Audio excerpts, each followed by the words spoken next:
warahmatullahi wabarakatuh. Hello everyone, my name is Arilia Herinisa with number student 244111025. Okay, today I will discuss a topic from this management core and slides the application of risk management in organization with a focus on operational risk in companies.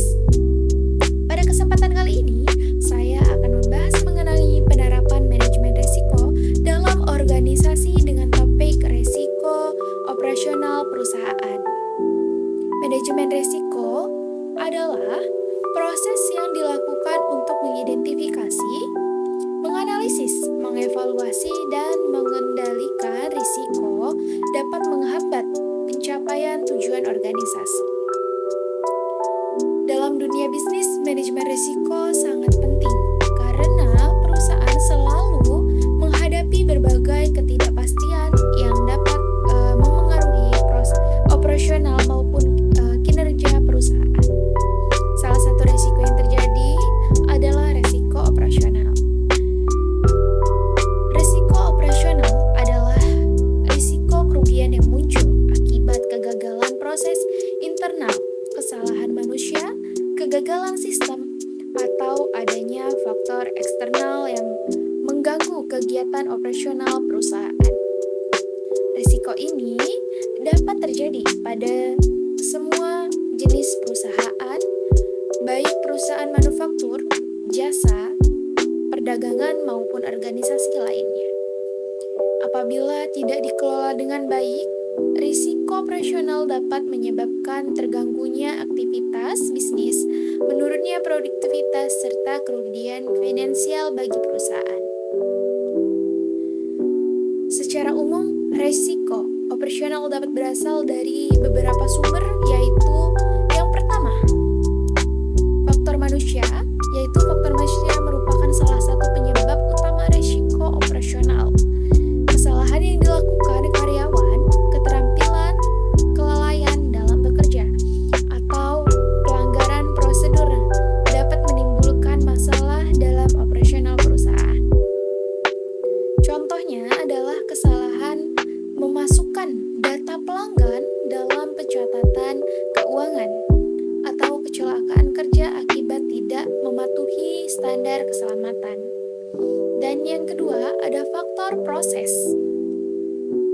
Risiko operasional juga dapat muncul karena proses kerja yang tidak efektif atau tidak sesuai prosedur.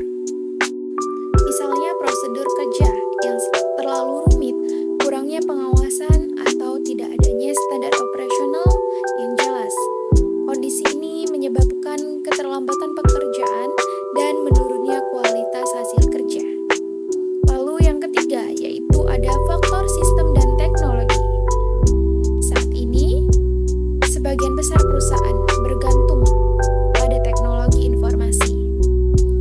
Apabila terjadi gangguan sistem, kerusakan perangkat, atau serangan siber, maka aktivitas perusahaan dapat terganggu. Contohnya adalah server perusahaan yang mengalami kerusakan sehingga data tidak dapat diakses atau sistem pembayaran online yang mengalami gangguan. Dan yang keempat yaitu adalah faktor eksternal. Risiko operasional dapat berasal dari luar perusahaan. Misalnya bencana alam, pemadaman listrik, perubahan regulasi pemerintah, pandemi, atau gangguan dari pihak ketiga seperti pemasok. Faktor eksternal seringkali sulit diprediksi sehingga perusahaan perlu memiliki strategi dan mitigasi yang baik. Lalu selanjutnya yaitu ada dampak risiko operasional. Antara lain yang pertama yaitu kerugian finansial. Kesalahan operasional dapat menyebabkan perusahaan mengeluarkan biaya tambahan untuk memperbaiki kerusakan atau mengatasi masalah yang terjadi. Dan yang kedua yaitu ada penurunan produktivitas. Gangguan operasional dapat memperlambat proses kerja sehingga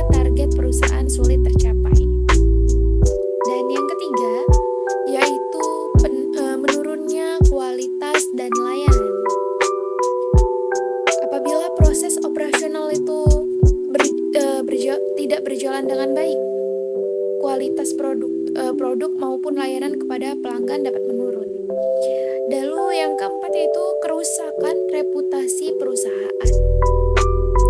Kesalahan operasional yang diketahui publik dapat menurunkan kepercayaan pelanggan dan merusak citra perusahaan tersebut.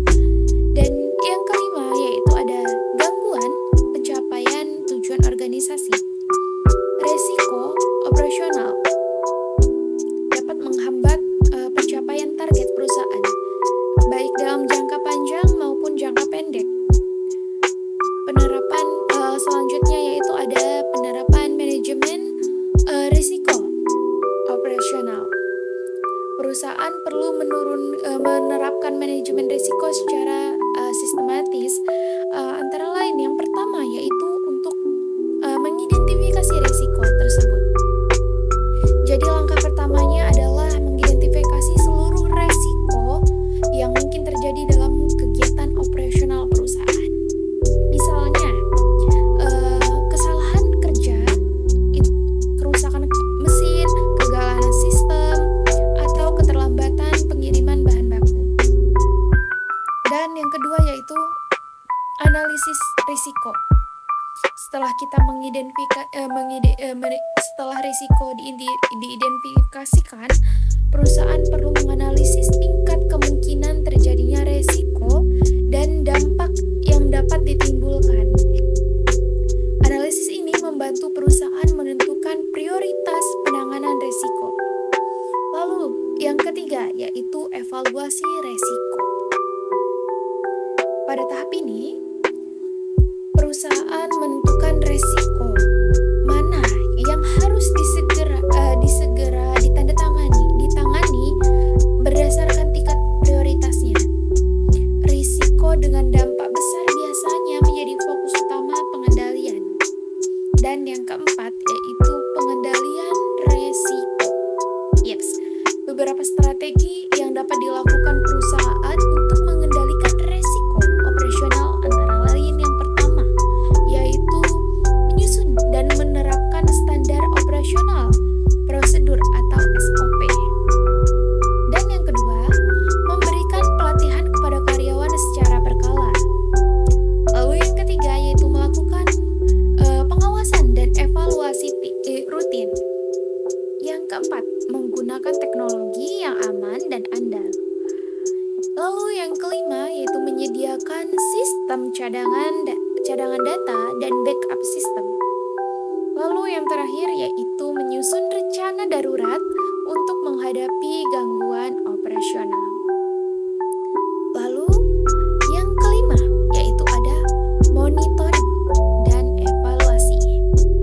Perusahaan perlu melakukan pemantauan secara berkala untuk memastikan bahwa strategi pengendalian risiko berjalan dengan efektif.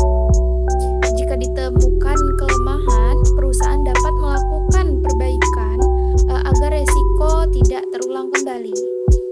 Contoh penerapan risiko operasional di perusahaan yaitu sebagai contohnya, sebuah perusahaan manufaktur menggunakan mesin produksi untuk menghasilkan barang.